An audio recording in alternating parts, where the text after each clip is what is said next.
أشهد أن لا إله إلا الله وأشهد أن محمدا عبده ورسوله قال عز من قائل يا أيها الذين آمنوا اتقوا الله حق تقاته ولا تموتن إلا وأنتم مسلمون وقال أيضا يا أيها الذين آمنوا اتقوا الله وقولوا قولا سديدا يصلح لكم أعمالكم ويغفر لكم ذنوبكم ومن يطع الله ورسوله فقد فاز فوزا عظيما فإن أصدق الحديث كتاب الله وخير الهدى هدى محمد صلى الله عليه وسلم وشر الأمور محدثاتها فإن كل محدثة بدعة وإن كل بدعة ضلالة وإن كل ضلالة في النار أو كما قال رب اشرح لي صدري ويسر لي أمري واحلل عقدة من لساني يفقهوا قولي أما بعد ikhwani fillah azani Allah wa iyyakum. Alhamdulillah, puji syukur kehadirat Allah Subhanahu wa taala kita haturkan yang sebesar-besarnya atas nikmat yang kita terima apapun bentuknya, wabil khusus nikmat iman dan Islam yang ada di dalam diri dan dada kita.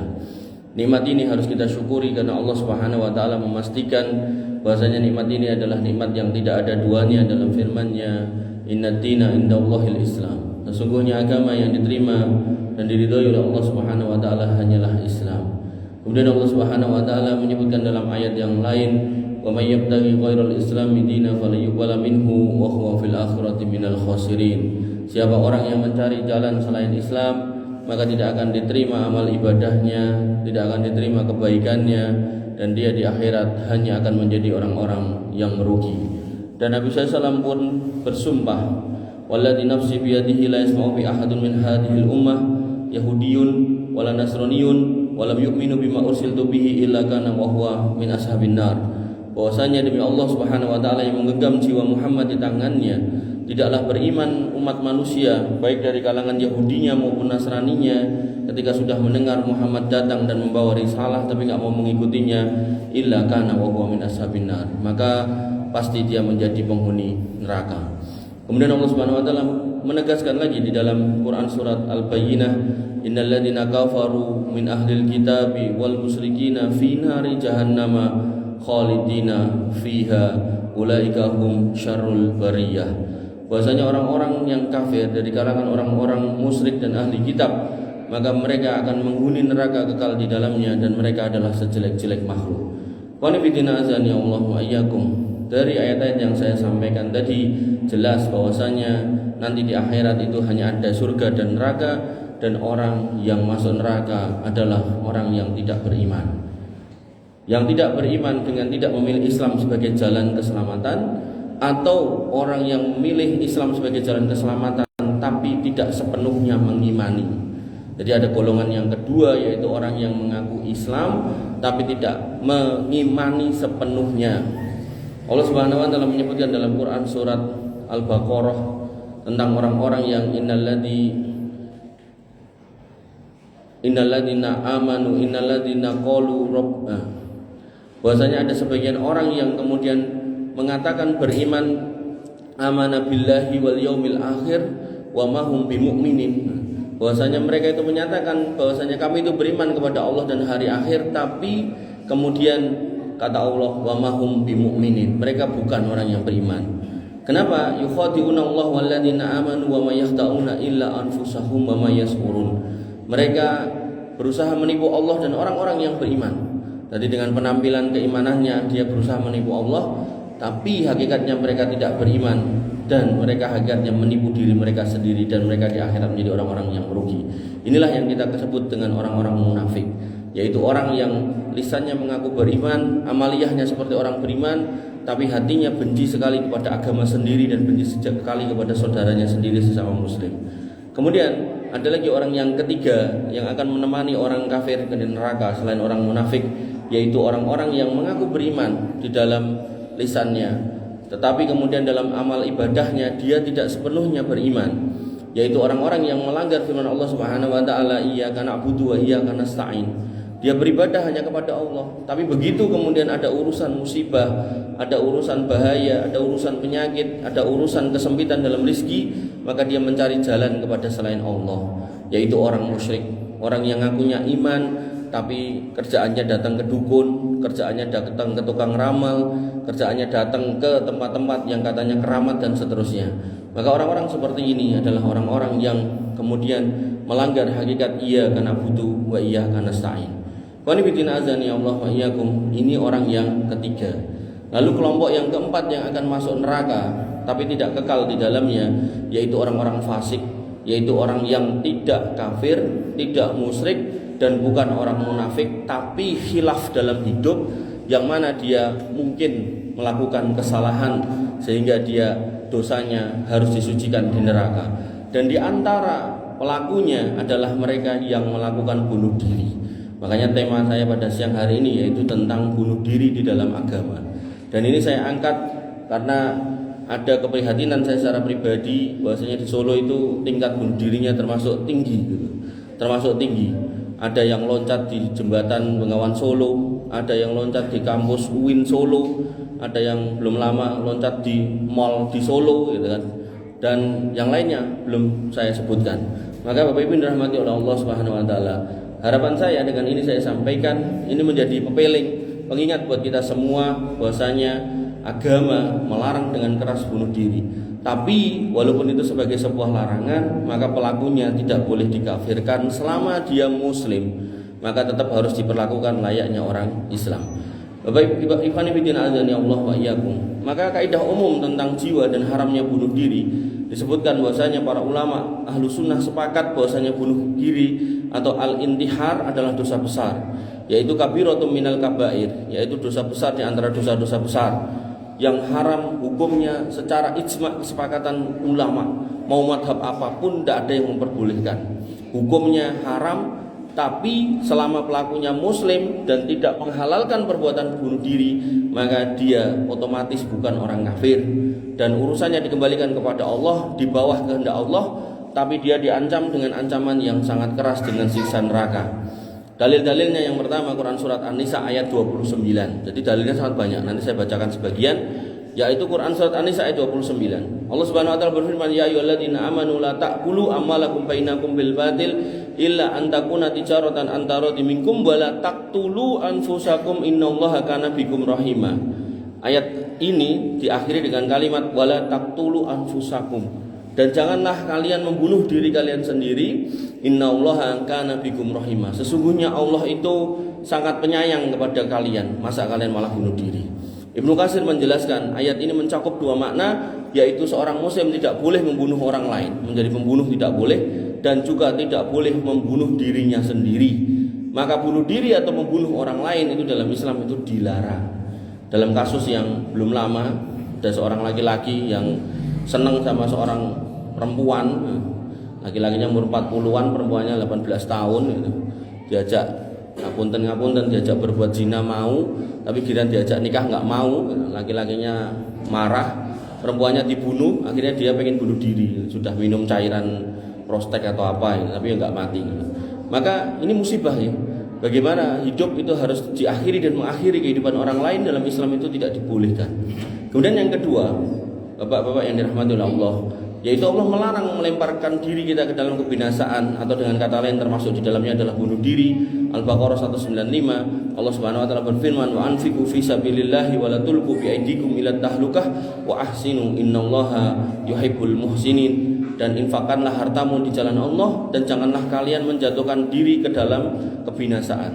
Nah, kata menjatuhkan diri ke dalam kebinasaan ditafsirkan oleh Ibnu Katsir dan At-Tabari, yaitu bahwasanya ini ayat umum, yaitu setiap bentuk tindakan yang menghancurkan diri sendiri maka itu dilarang.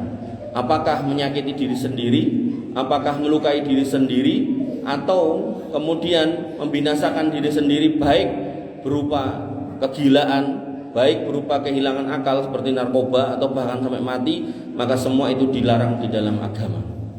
Kemudian dalil yang ketiga tentang larangan bunuh diri, yaitu Quran surat Al-Isra ayat 33. Allah Subhanahu wa taala berfirman, wala taqtulun nafsal ladzi haramallahu illa bil haqq wa man qutila madluman faqad ja'alna liwaliyhi sultanan fala yasrifu fil qatl innahu kana mansura. Dan janganlah kalian membunuh jiwa yang diharamkan Allah untuk dibunuh kecuali dengan alasan yang dibenarkan, dan barang siapa dibunuh secara zalim maka sungguh kami telah memberikan kuasa kepada walinya.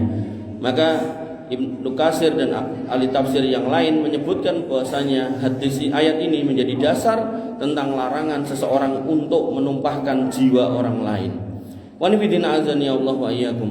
Kemudian di dalam hadis Nabi SAW bersabda dalam Sahih Muslim, hadis Sahih Muslim, beliau bersabda an Abi Hurairah, dari Abu Hurairah radhiyallahu anhu, Nabi SAW qala, bahwasanya Nabi SAW bersabda, man qatala nafsahu bihadidatin, barang siapa yang membunuh dirinya dengan menusukkan besi ke dirinya, fahadidatuhu fi yadihi, dengan tangannya dia menusukkan diri dengan benda tajam dari besi, yatawajjuhan biha fi batnihi fi nari jahannam khalidan mukhaladan fiha abada, maka nanti di neraka dia akan dibangkitkan dan menyiksa dirinya sendiri dengan diberi besi yang tajam lalu menusukkan ke dalam dirinya terus menerus khalidan mukhaladan, kekal di dalamnya selama-lamanya. Berdasarkan ayat hadis ini disebutkan kekal di neraka. Wa nabiyina azani Allah wa iyyakum. Kemudian wa man taradda min jabalin, dan barang siapa yang kemudian loncat dari gunung yang tinggi dalam rangka untuk mencari mati, faqatala nafsahu fa huwa yataradda fi nari jahannam khalidan mukhaladan fiha abadan, maka dia akan menjatuhkan dirinya di tempat yang tinggi di neraka nanti, dan dia akan mengulangi seperti itu terus kekal selama-lamanya di neraka dengan perbuatan itu. Wa nabiyina azani Allah wa iyyakum. Wa man tasammama samman faqatala nafsah, dan barang siapa yang kemudian menenggak racun termasuk prostek tadi kemudian akhirnya mati, fasammahu fi yadihi yatahassahu fi nari jahannam khalidan mukhalladan fiha abada, maka dia akan dibangkitkan di neraka dengan diberikan cairan racun dan dia akan meminum dengan cairan itu sampai akhirnya dia binasa dan diulangi lagi terus menerus seperti itu. Maka Bapak Ibu yang dirahmati oleh Allah Subhanahu wa taala, Imam An-Nawawi mengatakan tentang hadis ini, bahwasanya hadis ini menunjukkan bahwa bunuh diri termasuk dosa besar yang paling besar, karena pelakunya diancam dengan adab yang khusus dan terus berulang-ulang sesuai dengan cara matinya. Artinya kalau kemudian dia menabrakkan diri pada benda tertentu, misal mobil, truk dan seterusnya, maka di sana sangat mudah buat Allah untuk menciptakan benda yang serupa lalu kemudian dia disuruh untuk menabrakkannya. Kemudian Imam An-Nawawi menafsirkan atau mensyarah khalidan mukhaladan fiha, yang artinya kekal, dikekalkan dengan perbuatan itu di sana. Beliau justru berpendapat sebaliknya, bahwasanya ahlu sunnah menjelaskan bahwa pelaku bunuh diri selama muslim maka tidak keluar dari iman dan tidak kekal selama-lamanya di neraka seperti orang kafir. Tetapi bahasa khalidan mukhaladan, dikekalkan dengan perbuatan itu, maknanya adalah adabnya itu lama sekali, tidak tahu kapan berakhir. Makanya wa nabiyina azani Allah wa iyyakum, Al-Qadhi Iyad menyebutkan tentang ijma' para ulama bahwasanya pelaku bunuh diri tetap dihukumi muslim selama tidak mengingkari keharamannya, tetapi dia pelaku dosa besar dan benar-benar berada di bawah kehendak Allah Subhanahu wa taala. Berapa lama dia akan menghancurkan dirinya sendiri di neraka, maka tidak ada yang tahu. Oleh karena itu, maka hakikatnya ketika orang yang bunuh diri itu seolah-olah lari dari masalah di dunia, maka sebenarnya dia sedang membuka masalah yang lebih besar di akhirat, dan itu justru tidak tahu ujung pangkalnya. Sedangkan di dunia itu jelas kita paling hidup antara 60 sampai 70, sebagaimana sabda Nabi SAW, "A'maru ummati baina sittin wa sab'in wa aqallu ma yajuzu dzalik." Umur umatku itu antara 60 sampai 70 dan sedikit yang lewat dari situ. Makanya Bapak Ibu dirahmati oleh Allah Subhanahu wa taala, saya secara pribadi kalau punya masalah itu saya selalu mikir, alah paling sesuk rampung. Kalau enggak sesuk ya minggu ngarep rampung. Nek minggu ngarep rampung ya wulan ngarep rampung. Nek enggak wulan ngarep rampung ya tahun ngarep rampung. Selalu saya mikir gitu untuk menghibur diri saya agar kemudian jauh dari pikiran yang aneh-aneh. Makanya Bapak Ibu dirahmati oleh Allah Subhanahu wa taala, seorang muslim jangan pernah berpikir bahwasanya lari dari masalah dengan cara-cara seperti itu adalah solusi, tapi justru itu membuka pintu yang lebih mengerikan, yaitu adab neraka dengan adab yang sama dengan cara dia mati, tapi justru di sana dilakukan dalam waktu yang teramat sangat lama. Dan yang namanya bunuh diri hari ini nggak kayak puluhan tahun yang lalu. Puluhan tahun yang lalu itu rata-rata yang melakukan bunuh diri itu orang yang sudah sepuh, sakit, nggak mari-mari, dan juga nggak mati-mati, akhirnya nggak sabar kemudian pengen meninggal. Tapi sekarang anak muda stres dikit meninggal. Bahkan yang di mana itu UNS itu mahasiswa, yang di UIN ya mahasiswa. Kemarin yang di Solo Grand Mall, nah, itu juga anak muda, anak-anak muda Pak, mudah sekali stres hari ini. Makanya Bapak Ibu dirahmati oleh Allah Subhanahu Wa Taala, hati-hati. Dan kemudian disebutkan ada kisah tentang orang yang berjihad dan kemudian dalam jihad dia terluka parah. Padahal kalau dia mau sabar, bentar lagi dia meninggal dan dia akan menemui kesyahidan. Dan orang yang mati syahid niku hakikatnya adalah orang yang nanti di kuburan gak akan ditanyai mungkar nakir. Ketika dibangkitkan hari kiamat tidak akan mendapatkan kesusahan, kegoncangan hari kiamat, tidak akan kena panasnya matahari yang didekatkan 1 mil, tidak akan mendapatkan tahapan hisab mizan, kemudian nanti di telaga mendapatkan tempat yang istimewa tentunya, kemudian sirat akan dimudahkan berjalan dengan cepat, kemudian masuk surga pintunya khusus namanya babul jihad sakjannya. Tapi karena syaitan itu pinter, maka orang yang berjihad ini pun terluka parah dan dia nggak mau sabar, akhirnya dia membunuh dirinya. Nabi SAW mengabarkan tentang orang seperti itu, kana fiman kana qablakum rajulun bihi juriha. Dulu sebelum kalian itu ada seorang laki-laki yang berjihad dan dia terluka parah. Fa jar'un fa akhadahu sikinan fa kharra biha yadahu. Dan kemudian dia tidak sabar. Akhirnya dia mengambil pisau dan memutus urat nadi atau urat darah di tangannya. Fama raqad dama hatta mata. Akhirnya mengalirlah darah dengan deras dari tangannya sampai kehabisan darah dan dia mati.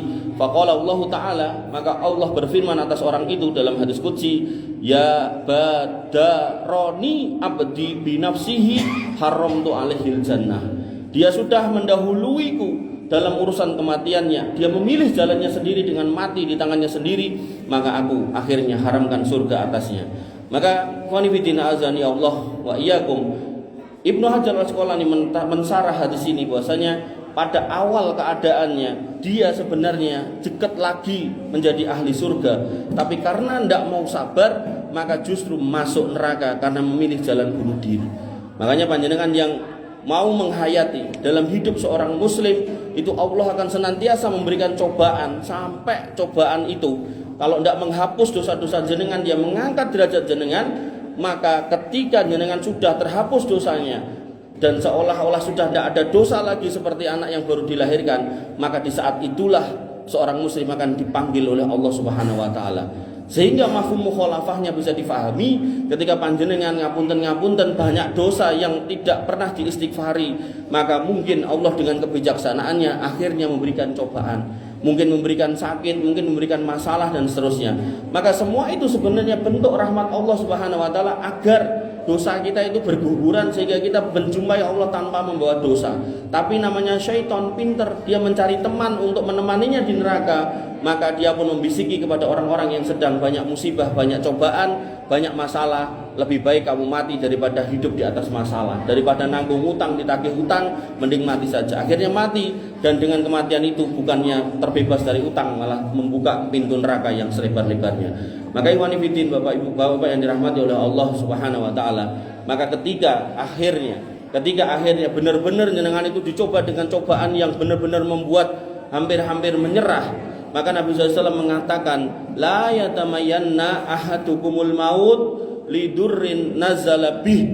Jangan sekali-kali seorang di antara kalian mengharapkan mati karena musibah yang menimpa pada diri kalian. Fa in kana la budda fa'ilan. Nek bener-bener yang mbok rasakan itu sesuatu yang sangat berat, umpama bener. Kadang itu manusia itu ngakune banyak cobaan yang hasilnya jane ndak itu kan. Ngakune banyak masalah yang hasilnya masalahnya dia sendiri yang bikin. Tapi di sini Nabi mengatakan, nek memang bener masalahmu itu banyak, penyakitmu itu berat sampai seolah-olah kamu itu bener-bener gak sanggup, maka Nabi memberikan peluang, fal yakul, maka ucapkan dalam doa, tapi tidak minta mati bukan, dan juga tidak melakukan bunuh diri bukan. Tapi Nabi mengatakan apa? Allahumma ahyini makanatil hayatu khairan li. Ya Allah, hidupkanlah aku, berilah aku hidup. Sekiranya engkau beri hidup, maka kasihlah hidup yang baik untukku. Wa tawaffani idza kanatil wafatu khairan li. Dan berilah kematian kalau sekiranya mati buat aku itu lebih baik. Jadi tetap kita kembalikan kepada Allah, bukan kemudian merumuskan sendiri cara matinya. Maka qanifidin azani Allah wa iyyakum, saya tutup khutbah ini dengan ijma' para ulama yang disampaikan oleh Al-Imam Qadhi Iyad rahimahullah, beliau mengatakan, berikut juga Ibnu Hazm rahimahullah, beliau juga mengatakan bahwasanya kaum muslimin dan ulamanya telah sepakat bahwa bunuh diri itu hukumnya haram dan bahwa ini termasuk dosa besar di antara dosa-dosa yang besar. Kemudian Imam An-Nawawi juga mengatakan yang serupa, bahwasanya hadis-hadis tentang bunuh diri menunjukkan bahwasanya itu adalah dosa besar, tapi pelakunya tidak bisa dikafirkan, sehingga tetap diperlakukan sebagaimana seorang muslim, yaitu disolati, dikafankan dan dikuburkan. Hanya saja memang ada hadis yang menunjukkan Nabi SAW tidak mau mensolatkan orang yang bunuh diri, bukan berarti tidak disolatkan, tapi tokoh masyarakat, ulamanya, ustadznya, kemudian tokoh-tokohnya, mungkin wali kotanya, lurahnya, maka itu dilarang untuk mensolatkannya. Biarkan disolatkan oleh masyarakat pada umumnya, tapi tidak disolatkan oleh tokoh-tokoh yang ada di masyarakat sebagai bentuk peringatan, pengingat bahwasanya pemimpin tokoh-tokoh kaum muslimin tidak menyepakati, tidak menyenangi dan tidak menginginkan kaum muslimin melakukan bunuh diri. Mungkin ini yang bisa saya sampaikan, kurang lebihnya saya mohon maaf. Barakallahu li wa lakum fil Qur'anil azim wa nafa'ani wa iyyakum bima fihi minal ayati wa dzikril hakim wa taqabbalallahu minni wa minkum tilawatahu innahu wal ghafurur rahim.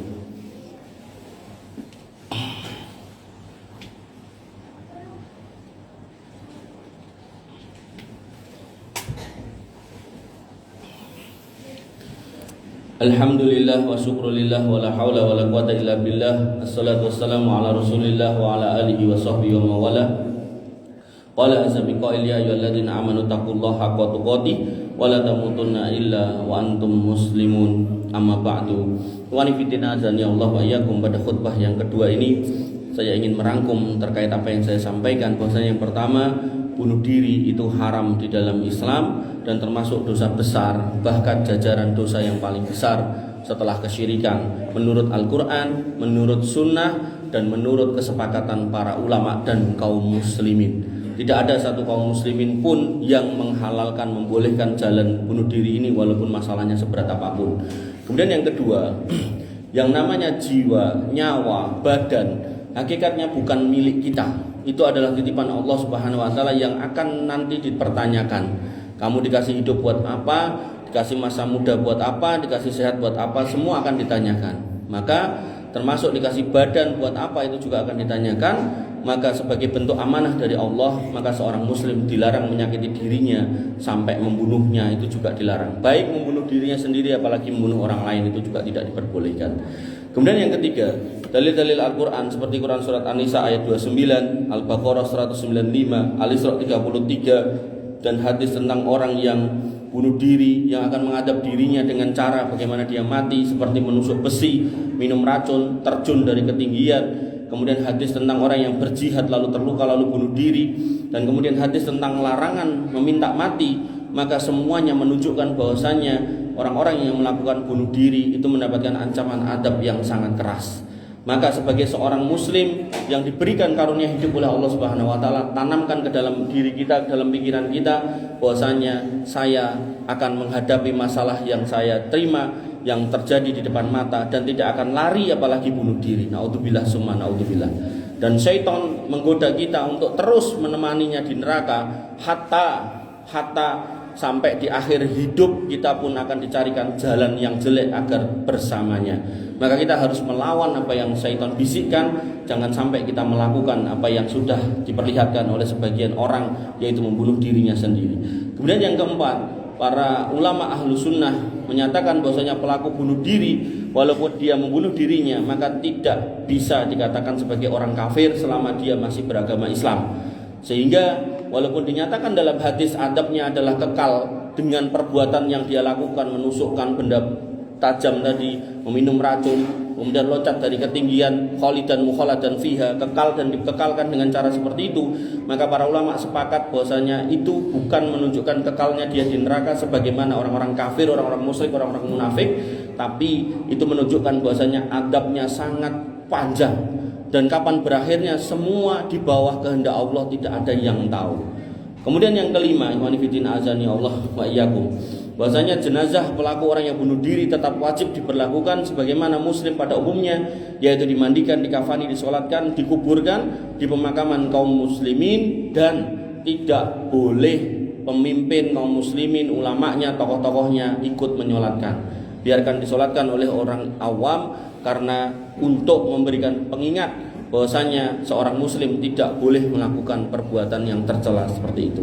Sehingga ikhwan fillah azani Allah wa iyyakum, mari kita ingat bersama bahwasanya yang namanya musibah, depresi, tekanan hidup, semua itu ujian, bukan merupakan izin untuk mengakhiri hidup, tapi justru itu cara Allah agar kita mengakhiri hidup dengan tanpa membawa dosa.